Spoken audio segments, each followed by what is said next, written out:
Hello, my name is Alissa. And I'm Britt. And this is Skeletales. This is the podcast that asks the age-old question of, is my dead grandma watching me? So, Britt, have you ever gone trick-or-treating? Was that allowed in Mormonhood? Did you do that? Absolutely. Oh, yes. Okay. So when you're out trick-or-treating and there's that bowl of candy that was like just sitting out unattended, it says, take one piece. Uh-huh. And like the one is underlined. Yeah. And then did you just like take a whole handful and shove it in your bag? Well, I was a good Mormon, so I maybe took 2 pieces because I was like a little naughty, but I wasn't like full hand naughty. Also, like you can grab 2 discreetly. Grandma saw that. Grandma was watching and she judged and you made her cry. Oh my gosh, she definitely did. And haunted on Halloween by Grandma. Did you ever do any like egging or toilet paper in or anything like that? Oh, we were some heavy TPers. No, we did egg our math teacher one time, and we confessed it in school, and he's like, you guys, you do not even understand how hard it is to clean egg off of a house. Egg off of brick is a nightmare. Never again, please, students. He was very sweet about it, but after that, we were like, we felt really bad. So then we were like, okay, TP only. Oh man, we TP'd everybody. You were like cool if you got TP'd. Well, Grandma saw it. Grandma watched all of that. She was watching and she saw all of it. I was like, Britt wouldn't TP when brainstorming my grandma bit. I was like, she probably took maybe 2 pieces of candy out of that bowl. I'm going to get her somehow, but a good Mormon girl, she wouldn't be going and egging her math teacher's house and TP. I think I was a better child than you. Probably. I come from a rowdy bunch. There were 7 of us kids. I like that your math teacher just was like, guys. I know, he was so bummed. Yeah, it wasn't like, even mad or cool, angry. Y'all. No, he wasn't. He was like, he just sucked the joy. You just need to know it was really, really hard to clean up. And we're like, sorry. Why did you confess? Like, what was that? I'm not good at that kind of stuff. I cannot lie. I think that we've had this conversation before. I am the worst liar. Secrets, having to keep a secret, my eyes get really big and I'm like, I don't know anything at all. Side eye, looking away. Worst liar ever. Was there like a math problem in class? Like 12 students went to a house with 4 dozen eggs. 2 students decided not to egg their math teacher's house. How many students got I lost track of my own math problem. Instantly, I confess. I'm like, I write it on the test. I'm crying. I'm sorry. I had 8 eggs. Britt had 8 eggs. Oh, naughty. I think I only took 1 piece of candy from those bowls, too. I don't know. I didn't live as a child. Grandma was watching. I knew Grandma was watching. That was the problem. You did. I tried real hard. The fear of her kept me on the straight and narrow. Let this be a lesson to you. Alissa, do we talk about toilet paper and stealing candy on this podcast? No, I think this is a first. But do we talk about spooky Halloween stuff, Britt? All the time. Yeah, it's Halloween 365 days a year. We should be toilet paper and egging houses every day. At least once a week, every Wednesday. It's Skeletales Day. That's why. So what are we talking about today, Britt? Well, since Halloween is right around the corner, I thought it'd be fun to like tell some ghost stories. Let's change it up today. Let it change. Let's really shake things up and tell some. Well, specifically spooky Halloween that has the word Halloween in the story, perhaps. So a lot of the stories for like Halloween were very tragic and sad. And I was like, ooh, there's like candy poisoning stories and candies like razor and candy. And then I was like, oh, this is like really sad. Like, have you heard the one about the poisoned pixie sticks?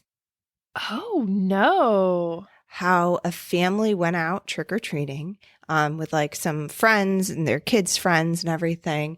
And one of the kids that night got very sick and went to the hospital. And then another kid, and another kid, I think 2 or 3 kids got really sick and went to the hospital and ended up dying of like cyanide poisoning because someone had spiked the pixie sticks with cyanide.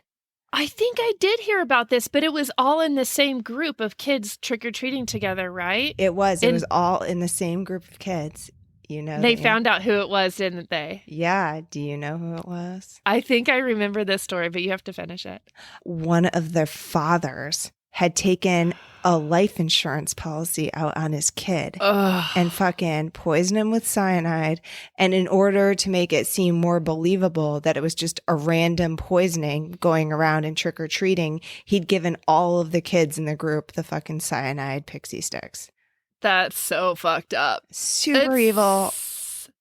Super fucked up. Yeah. So a lot of them were just those jacked up stories. And I'm like, what are we about? That's a hard one. I don't know. I just, like a lot of them were that, or just like someone went crazy murdering.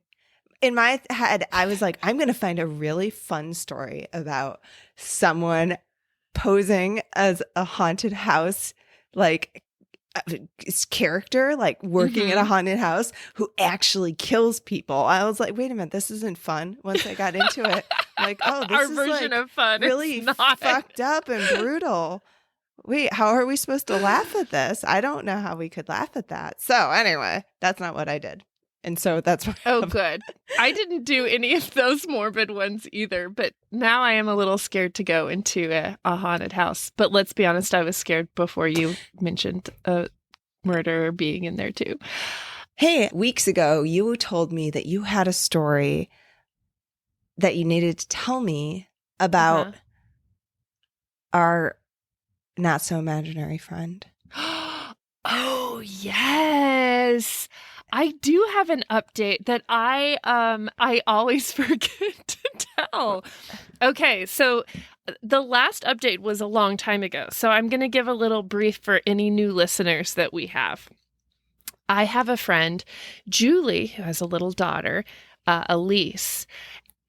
Last year, when Alissa was 3, she started talking to an imaginary friend.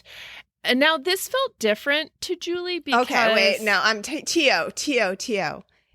People need to go back and listen. We can't rehash the whole thing. You got to listen. I can't tell them what episode it was. How long ago was that? You got to listen to every single one until you find it. Okay. Much short, more like, abbreviated version. Elevator pitch of what the deal is. Okay. Julie's daughter has an imaginary friend that turns out to be the spirit of a deceased little girl, Jada. Though I think the last update I gave was the audio of Julie texting me, video texting me, and she had said, holy shit, Alissa just said, she told me that Jada was in a car accident at Christmas time. And I was like, did it happen at Christmas time? So we pull it up. January 1st is when the car accident happened. And we were like, holy shit, Alissa knows. So a few months ago now, maybe 3 months ago or so, Julie is awoken in the middle of the night and Alissa is screaming in her bed.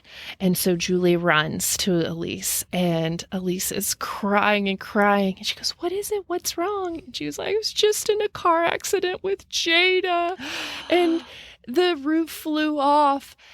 And she's just shaking and she's so upset by it. And, Julie calms her down and everything's going to be fine. And eventually she goes back to sleep. Well, Julie informed me recently because, I check in. I'm like, anything new? And she goes, honestly, since that nightmare, the dream, Jada has not come to visit very often or maybe even at all. And my personal belief is that Jada has discovered something and maybe has discovered that she is dead and is remembering her death and maybe she's moved on. Or Alyssa's 4 now. Maybe she's too old to see her. I don't know. You haven't told us about that dream though, right? That was the thing that you wanted to share that. Yeah, I did. I haven't. Have I told you about the dream? I don't think. I don't remember anymore. Someone else listen to all our podcasts and tell us. Tell us. This is why I think you're like, have I told you about the dream? That was what you teased. So what, the obituary, we found the obituary, we found the newspaper article that basically there was a little girl named Jada who died in a car accident right around Christmas. Yes. And then Elise has started talking about this car accident, even though she has no idea. Well, but then in the dream, Elise was in the car when it happened, with Jada. And so it does make me think that like Jada has like realized, oh, I shouldn't be alive, maybe. Interesting. Well, I hope Jada has like gone to a peaceful place then, because it was always me too. It still gives me goosebumps. It's still so crazy. It actually reminds me of this story that Mitch has told me, and I keep meaning to tell it on the podcast. And it's a recurring dream he had as a child over and over again, that I think he was at a place that was his grandparents' house, or it felt like his grandparents' house in upstate New York. And he would come out the door, and across the street, there was a little girl next to a flower box on a house. And he was always trying to get over to the little girl. She was calling him, and he's like, I'm going to go over to this little girl. And he would start running towards the little girl. And then all of a sudden, black, and he would wake up like over and over and over and over again. And then one night he had the dream, and he started running, and all of a sudden he stopped, and a truck came barreling past and went by. And then after that, he never had the dream again. Whoa. That little girl is totally hit by a car, right? Oh, I think Mitch was hit by a car, whoever he was. Oh, oh my gosh. Yeah, I think he was hit by a car, and that like he stopped one time and finally saw the truck go by instead of running. And that's why it didn't go black. Oh my gosh, that's so trippy. I love it. It's good. Woo. Okay, so Halloween. All right, we are spooky Halloween. All Hallows Eve. Hallows Eve. Here we go. Let's hear it. I have a story. This comes from Vince. He says, "Hi guys. So this story happened about a year ago when I was in college. It was the night before Halloween. My roommates and I were in bed, and everyone was asleep except me because I'd been sick and my sleep schedule was all jacked up. I'd finally fell asleep for about 2 hours and woke up around 2 a.m. feeling uneasy and a little creeped out. I kept telling myself to shut up, and I'm freaking myself out until the doorknob starts shaking like someone was desperately trying to get in." Someone's in your closet. Watch out, Britt.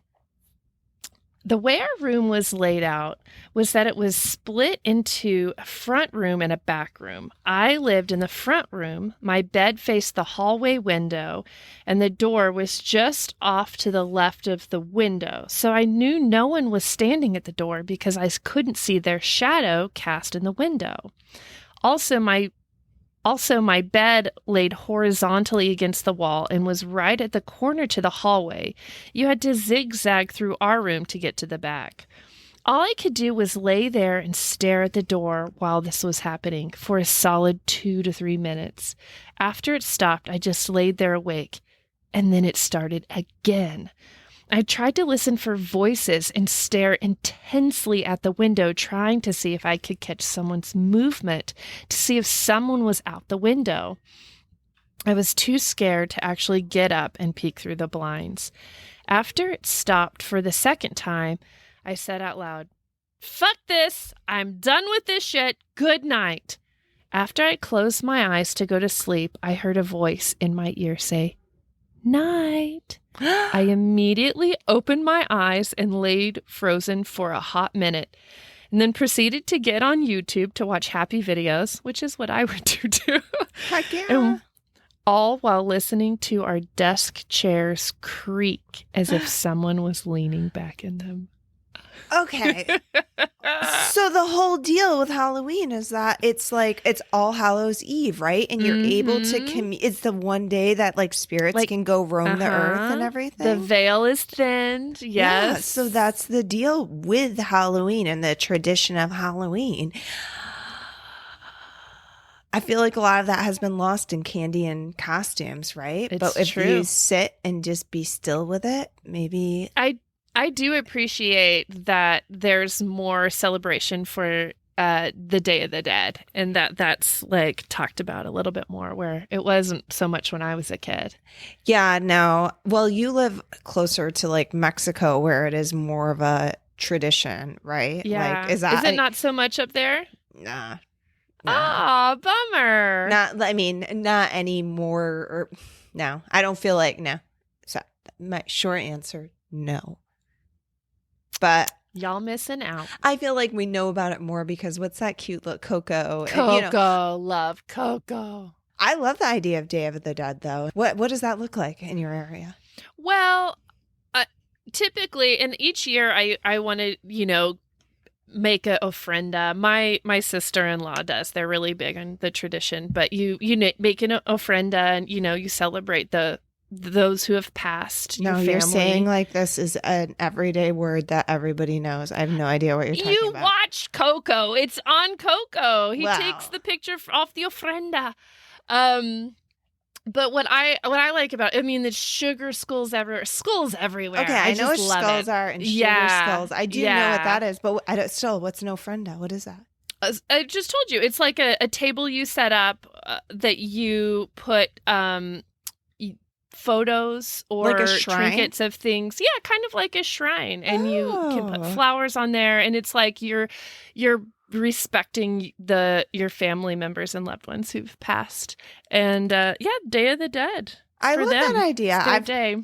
No, see, I don't know any of that, but that sounds like a really nice tradition. Sounds better than going and swimming in corn and petting goats. And the idea is, that for this day, your spirits can come back and, be with you. And it is a beautiful tradition and concept. Yeah. But I kind of like the spooky side of it too, where it's like, that they can come haunt you and mess you with good night. I wonder if that was like a relative, like could have been. He had to be invited in, because it's also a feast day in the Catholic Church. So which also could be why Mexico, right? There's a lot of Catholicism in Mexico as well. Just adapted. I don't know. I kind of want to do that now, but that's spooky. Or I just want to sit around alone on Halloween and see if anything happens, right? I just forgot Halloween one time when I was in like college, and a trick-or-treater came to the door. I answered the door and I was like, oh, it was in grad school. I had no idea it was even Halloween. And I like scrounged up like the worst candy bar ever. It was literally a Mounds. And I handed it to this girl, and the dad looked at me like, what the fuck is wrong with you? I was like, I'm really sorry. I ran out of candy one year and had to start handing out like whole grain granola bars. And I'm like, I'm sorry. Oh my God. I'm sorry. I have my like dimes ready to go. Actually, we don't even do candy. We do, not that we get a lot of trick-or-treaters. We usually do Play-Doh or like tattoos or something like that, because Odin's allergic to so much. That we just decided to do that. And if we have leftovers, we will use the shit out of Play-Doh. We still have a bag of candy from Halloween like last year that I bought up in the cupboard. We just don't eat it. You best believe the children coming to my door are getting Easter candy, because we still have a full basket. Oh, look at the Halloween bunny. That's so creepy. Ooh, it's all pastel packaging. Yes. Oh. All right. Do you have a story? I do. Okay. So Halloween. What's the most Halloween-y place I could think of? Salem, Massachusetts. Nice. That's what I was going for. The good old witch trials? That's not what I want to say. I don't know. Do you know much about the witch trials in general? Do you know the whole thing? I know a vague outline. I would not say that I know specific dates or people's names, but I know similar, the gist of it. Yeah. Okay. So like there were, obviously it happened in like the 1690s, and there was one fellow named Giles Corey who was an 80-year-old farmer who was accused of witchcraft. At first, his wife was accused of witchcraft, and he was like, "Oh yeah, 1000% witch. That is one. Yep, you got Sold that out his right. Wife? Absolutely.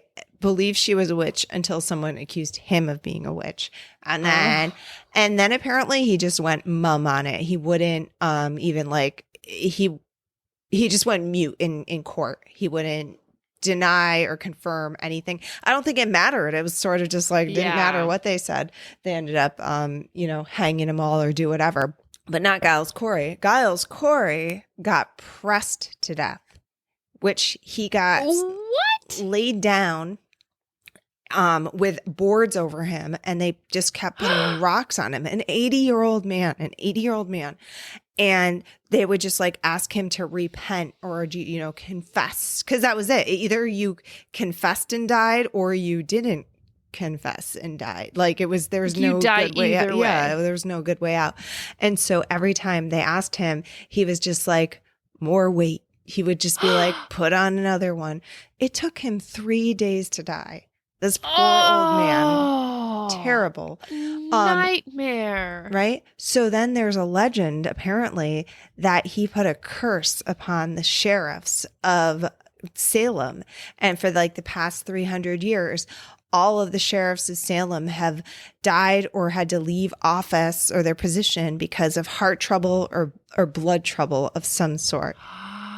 Interesting. Yeah. And so then the ghost of Giles Corey is also often seen when there's like tragedies in Salem. Like his ghost was seen the night before, like 1600, a huge fire of Salem happened and 1600 buildings burnt to the ground. His ghost was seen. So he's this like specter that like the curse of Salem, essentially. So one of the most haunted houses in Salem is the Joshua Ward house. And Joshua Ward was a wealthy merchant, and his house was built in 1784.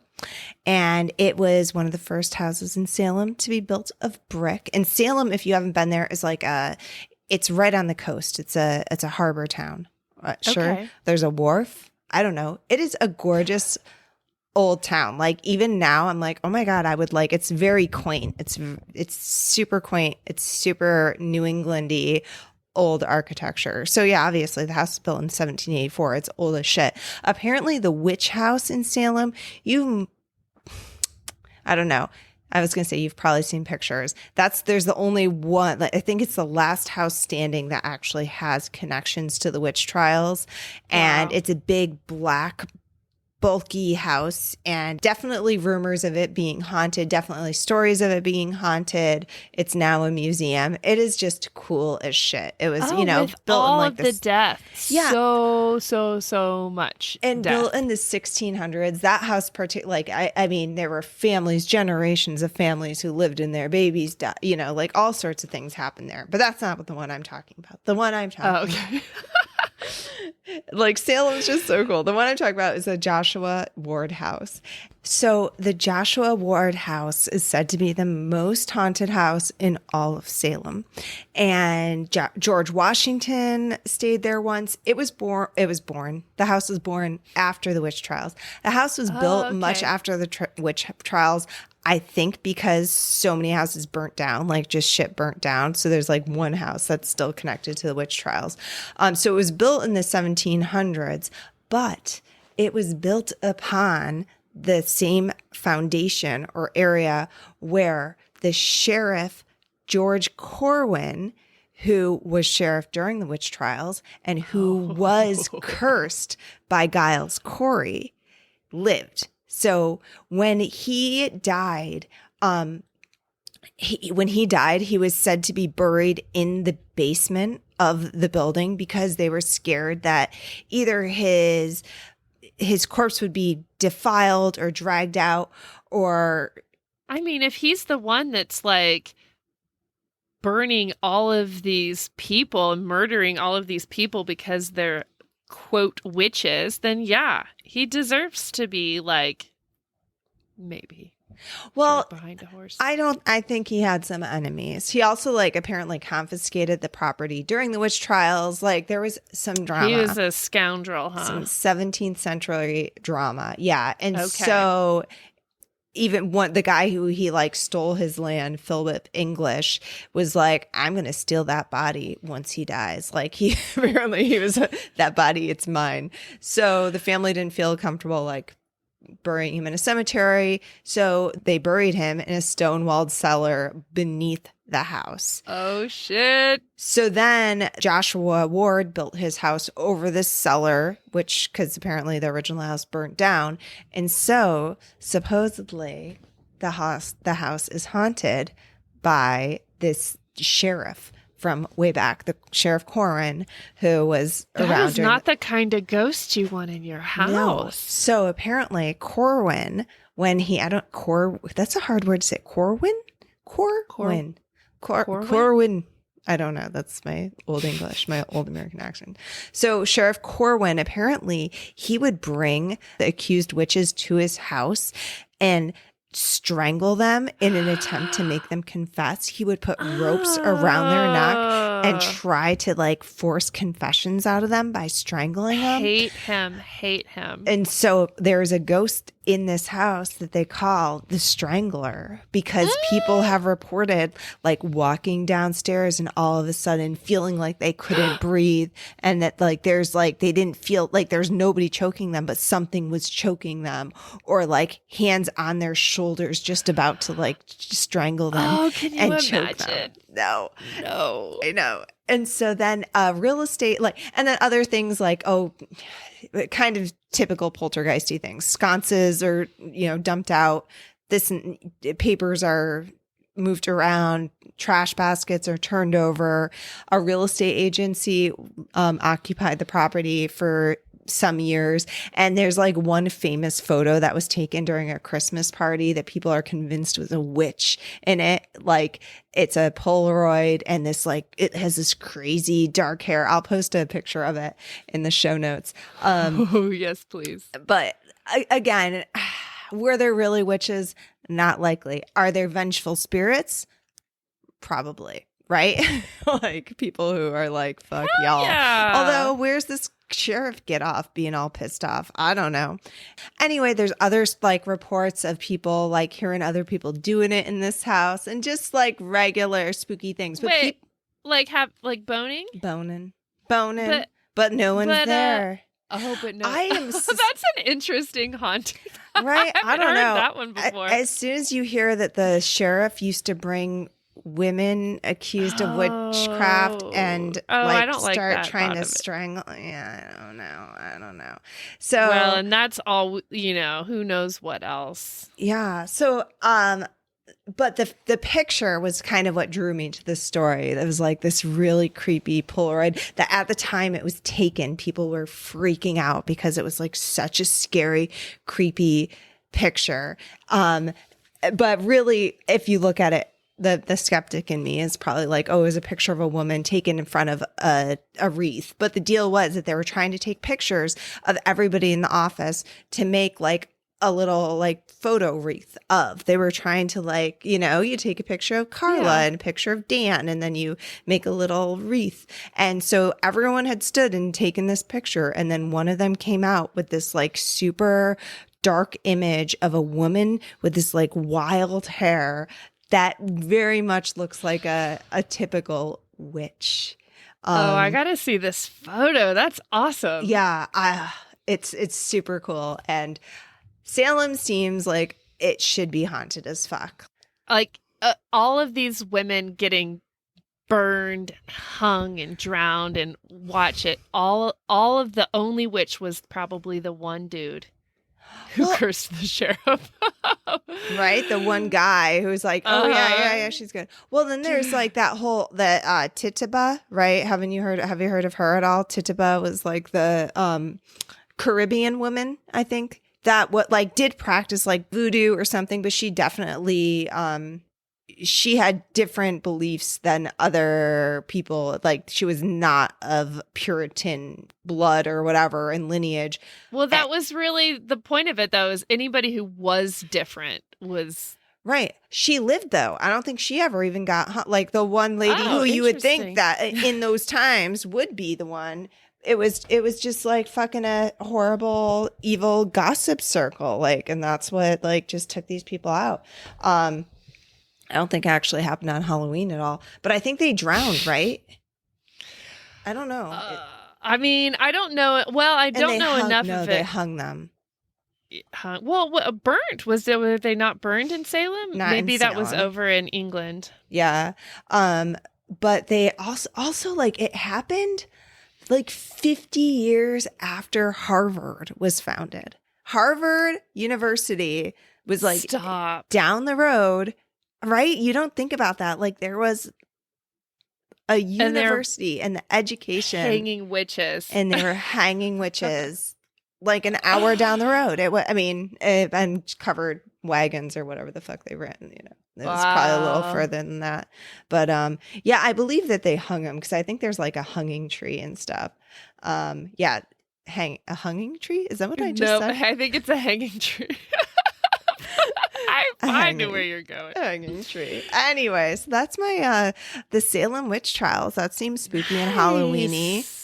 Yes, that's as absolutely. Close as I got. It's very hocus pocusy to me, actually. Okay. This Halloweeny story comes from Wren. They say, my family owns a large piece of land in Missouri, near the highlands, but partially on the plains. It includes a lovely little chapel, a one-room schoolhouse, a stable, and the plantation home. My family has owned the land for years. I grew up spending school breaks there. It was always enjoyable, regardless of the hard work I had put in. Every Halloween, my family would do a local hayride and barbecue. It was great fun and everyone loved it. We decorated the entire property. The schoolhouse had all the original desks and materials left in it, so we tried to utilize it the most. And secondly, the plantation home. It wasn't super structurally sound, so we kept everyone on the first floor. Only family was allowed on the upper floors. Us cousins loved to set up and clean for the big night. The stables were a working area, so we left that to the adults. No one went inside the chapel because we wanted to make sure it stayed in its good condition. So we put up a fake little graveyard, and that was it. The school was, quote, abandoned, and the house was a walkthrough. When I was 16, I was helping set up the walkthrough. It was cheesy but fun. I was cleaning the ornate mirrors on the first floor when I heard laughter above me. Figuring it was my cousin, I kept working. I'd hear the footsteps of them moving and their laughter for a while. When I got done, I called up that I was going to go help outside, and I heard, "All right, see you later," and more laughter. I walked out smiling because I found it cute that they were so immersed in the home. Imagine my confusion when I walked into and all four cousins were in the main house. I asked them how they beat me back, and they looked at me like I'd lost it finally. They told me they'd been working on the chapel graveyard, nowhere near the walkthrough. I said it wasn't nice to try and trick me. We left it at that and continued for the day. I only realized we weren't alone when I got a call from my youngest cousin asking why I was running around upstairs in the plantation home. I got deathly quiet. When she asked me again, I could only tell her that I wasn't even on the property. I was in town. To this day, we haven't figured out who exactly lives upstairs. They don't cause harm, but they do enjoy their mischief. Anymore, we keep in constant contact when we are visiting, just to be sure.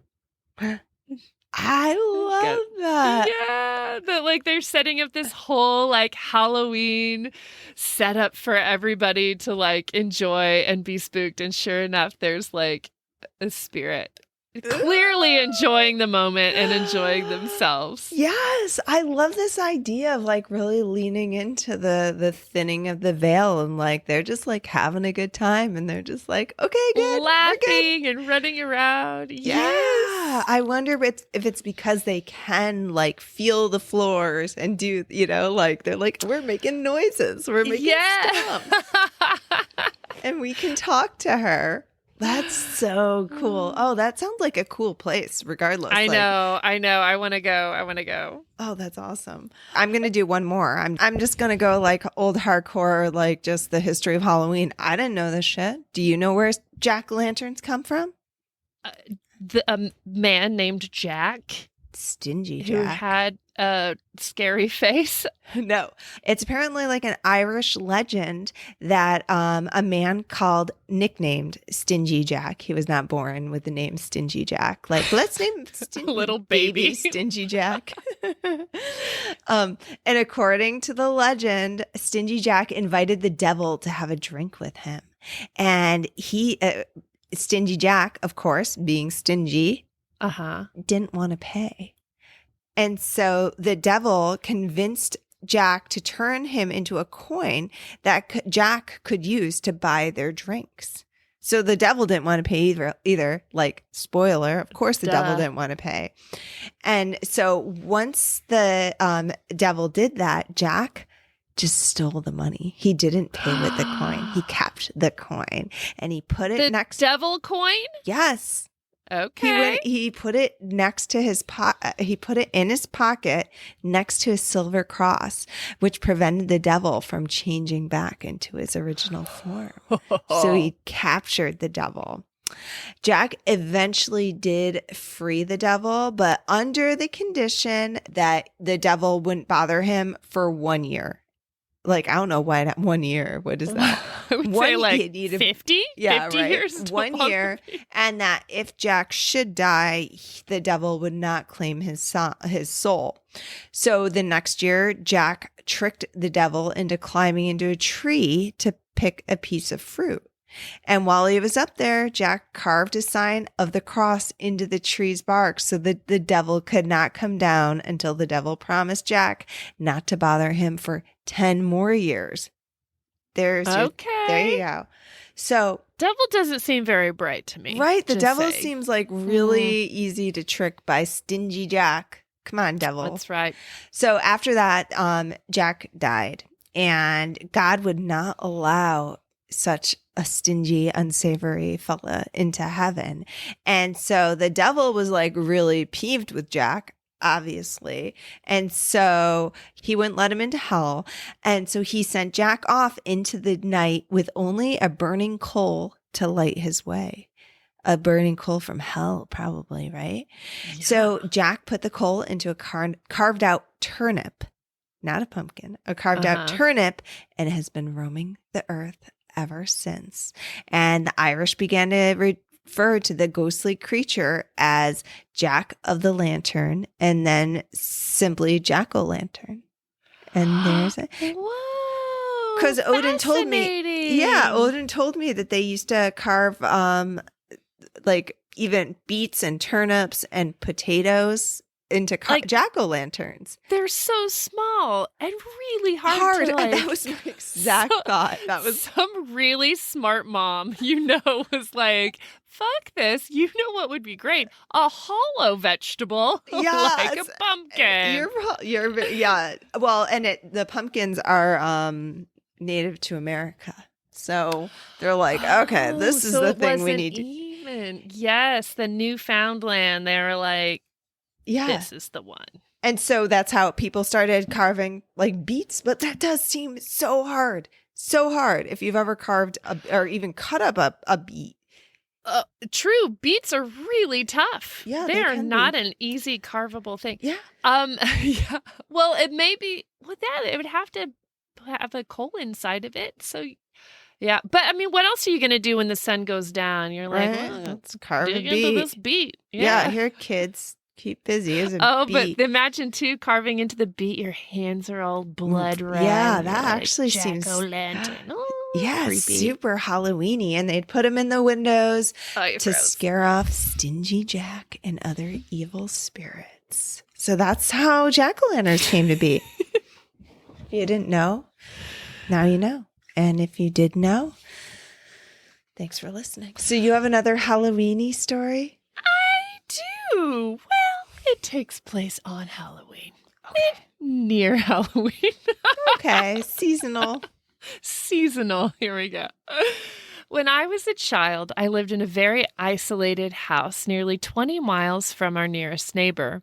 Since we were sure there were no criminals in our area, we often left our windows open at night to enjoy a cool breeze.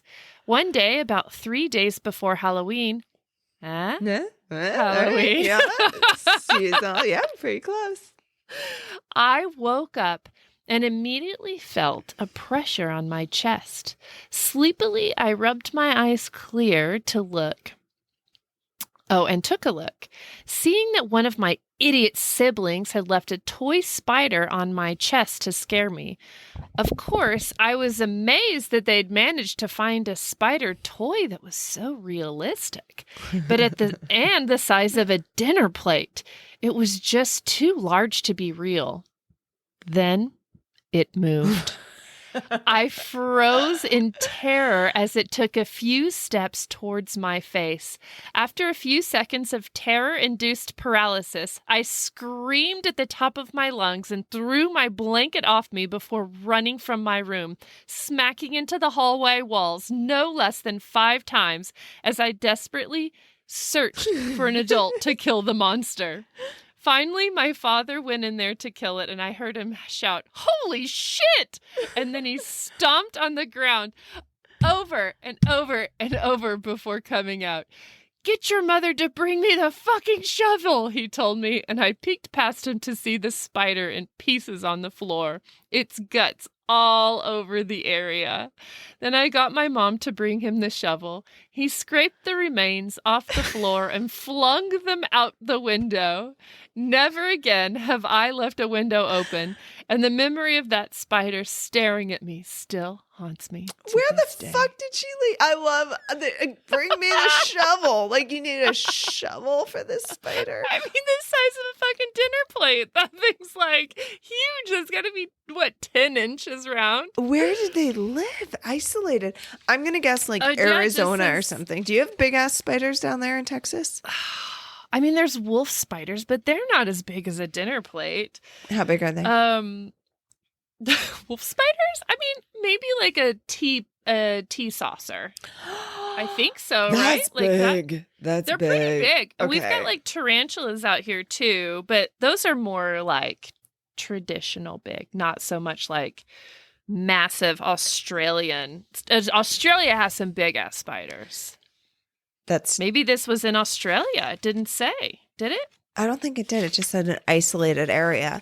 Also, if it was a child, though, like a dinner plate to a child. Oh, true. Could, regardless.